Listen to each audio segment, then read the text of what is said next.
Hai Hai guys, guys, kami kami dari dari kelompok kelompok 8. Di sini kami akan menjelaskan soal analisis permintaan. dan ketersediaan bahan pokok. Dalam penentuan harga, studi perbandingan antara Indonesia dan Thailand.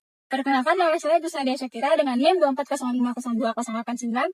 Saya Rizky Tripadli dengan NIM 240502175. Nama saya Nabila Renubis dengan NIM 240502144. Saya Karen Akila Nasution dengan NIM 240502131. Bahan pokok merupakan kebutuhan dasar masyarakat yang harganya dipengaruhi oleh keseimbangan antara permintaan dan ketersediaan barang. Perbedaan produksi, distribusi, dan kebijakan pemerintah menyebabkan perbedaan harga antara Indonesia dan Thailand. Adapun tujuan analisis kami, yaitu yang pertama, membandingkan harga bahan pokok di Indonesia dan Thailand.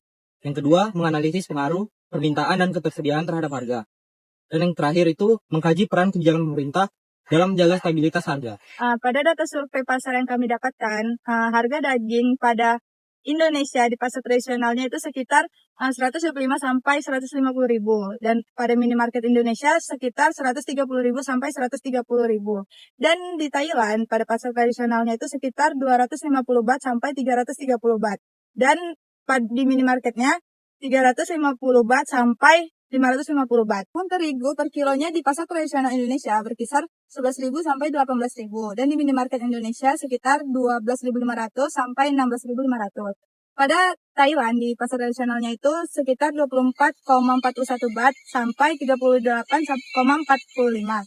Dan di minimarket Thailand sekitar 33 baht sampai 45 baht. Telur ayam per butirnya di Indonesia pada pasar tradisionalnya itu sekitar 1.500 sampai 2.100. Dan di minimarket Indonesia itu sekitar 2.600 sampai 2.700. Sedangkan di Thailand pasar tradisionalnya sekitar 3,7 baht sampai 3,8 baht.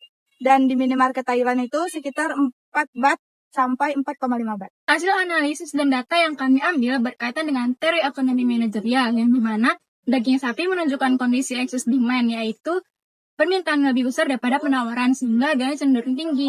Kemudian telur ayam memiliki permintaan yang inelastis, artinya masyarakat itu tetap akan membeli karena itu merupakan kebutuhan sehari-hari walaupun harganya mahal. Sementara itu, harga tepung terigu dipengaruhi oleh faktor eksternal seperti impor gandum dan nilai tukar rupiah. Oleh karena itu, harga tiga komoditas tersebut dipengaruhi oleh keseimbangan permintaan dan penawaran serta faktor ekonomi yang lain. Jadi, pada analisis SWOT antara Indonesia dan Thailand, range-nya pada Indonesia pasar konsumen tinggi, pasar konsumen yang besar dan permintaan yang tinggi. Strength pada Thailand, produksi pangan tinggi dan distribusinya baik. Weakness pada Indonesia masih bergantung pada impor dan distribusi belum merata. Weakness pada Thailand bergantung pada ekspor. Opportunity pada Indonesia, potensi meningkatkan produksi melalui teknologi pertanian. Opportunity pada Thailand, pengembangan industri pangan dan teknologi modern. Yang terakhir ada threat pada Indonesia, inflasi, perubahan iklim, dan kenaikan harga dunia. Threat pada Thailand, perubahan iklim, dan kenaikan biaya produksi. Rekomendasi untuk Indonesia yang pertama, meningkatkan produksi pertanian dan peternakan. Yang kedua, mengurangi ketergantungan impor. Yang ketiga, memperbaiki sistem distribusi. Yang keempat, memperkuat cadangan pangan nasional. Dan yang terakhir, memberikan subsidi kepada petani dan peternak. Rekomendasi untuk Thailand yang pertama itu mempertahankan kebijakan subsidi. Yang kedua, mengembangkan teknologi pertanian. Yang ketiga, meningkatkan ketahanan terhadap perubahan iklim. Dan terakhir, menjaga stabilitas subsidi.